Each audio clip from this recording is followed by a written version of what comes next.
Beneath every era of dazzling prosperity rests an unspoken rule. No fortune is ever truly safe. Empires that seemed unbreakable have crumbled into dust. Revolutions have toppled kings overnight. Even the quiet stretches between wars have hidden sudden betrayals and collapses. Yet through it all, a small group of the truly wealthy managed not just to survive, they endured with their riches largely intact. From the sun-baked ziggurats of ancient Sumer to the marble halls of late Rome and beyond, these elites didn't rely on luck. They built clever defenses around what they owned. The question that matters isn't how fortunes were made, it's how they were shielded when the world turned hostile, when rulers grew desperate, armies swept through, or systems failed entirely. History shows the same quiet strategies repeating across thousands of years. In the river valleys of Mesopotamia, around 2500 BC, wealth wasn't hoarded in personal strongrooms.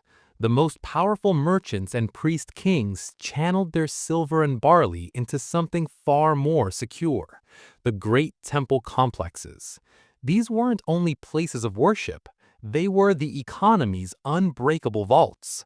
Loans issued by temple priests carried divine backing. Defaulting meant angering the gods, a risk few dared. Land leased from temples generated steady returns, while trade goods flowed under temple seals across vast networks. By tying riches to sacred ground, the elite created a barrier no earthly power could easily breach without inviting chaos or rebellion. Egypt took a parallel path but leaned harder on the land itself. Pharaohs and high officials rarely trusted piles of gold or grain alone. Their real security lay in fertile plots along the Nile, massive granaries, and distant mines yielding copper and gold. These assets produced endlessly: food in good years, tribute in bad. To guard against shifts in power, many elites gifted prime land to temple foundations in perpetuity. The temples acted as eternal stewards, channeling income back to the family line even if a new dynasty seized the throne. In a world where famine could erase coin-based wealth overnight, controlling productive earth was the ultimate insurance.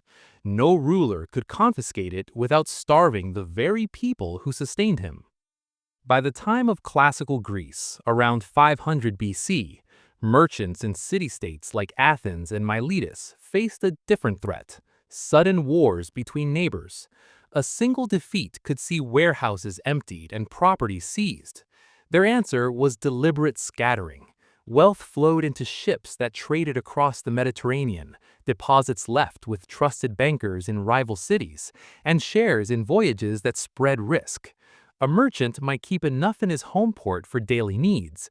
The rest lived in distant ports or aboard vessels that could flee at the first sign of trouble. This early form of geographic hedging meant that even if one polis fell, another harbor still held enough capital to rebuild. Mobility became their shield. Rome's aristocracy faced dangers on a grander scale: civil wars, proscriptions, and shifting alliances that could wipe out entire clans in a season. Senators and equities responded with layered defenses. They acquired vast estates in far-flung provinces, from Spain to Asia Minor, so no single purge in the capital could claim everything. They invested in public contracts, tax collection rights, army supply deals that tied their fortunes to the state's success. Loans to allied kings or cities carried the quiet promise of Roman enforcement if repayment lagged. When tensions rose, portable treasures, jewels, coins, artworks were quietly shipped to secure villas or trusted allies abroad. In essence, they spread their lives across multiple jurisdictions, ensuring that losing Rome didn't mean losing all. As the Western Empire frayed in the 400s AD, the pattern sharpened. Central authority weakened, taxes went unpaid, legions withdrew. The wisest families withdrew from fragile public systems and poured resources into self-sufficient rural strongholds. fortified villas with their own wells, mills, and armed retainers. They forged direct barter ties with emerging barbarian groups, trading grain or metal for protection. When the last emperor vanished in 476 AD, imperial coffers lay empty, but many old houses retained control over land, labor, and food chains. The empire dissolved, yet their positioned assets lived on. Medieval Europe brought new pressures: raiding kings, feudal wars, sudden exiles. Nobles and rising merchants found safety in the church's vast reach. Lands donated for pious causes became untouchable. Kings hesitated to seize what belonged to God. Families retained influence through loyal clergy or quiet reversion rights. In bustling trade cities like Florence or Bruges, bankers pioneered paper instruments, promissory notes, letters of credit that let value cross borders without vulnerable gold caravans. A fortune could vanish in one region yet reappear intact in another through trusted networks of correspondence. Across the Islamic world from the 800s onward, traders in Damascus, Baghdad, and Cordoba relied on reputation over physical custody. Systems like informal trust-based transfers allowed wealth to move vast distances on a handshake and family honor. Caravans, urban properties, and enduring monopolies on spice or silk routes kept income flowing regardless of who held the caliph's throne. What connects these distant stories? Two unchanging truths: control over things that generate lasting value, and deliberate distance from any single point of failure. Control meant owning productive assets, land that fed mouths, routes that carried goods, relationships that enforced repayment. Distance meant never concentrating everything under one ruler, one city, one vault. Spread it wide, across borders, institutions, even invisible networks, so no storm could sweep it all away.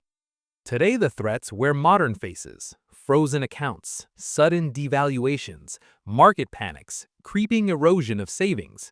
Yet the ancient lesson stands firm. The wealthy never trusted their entire future to the prevailing order.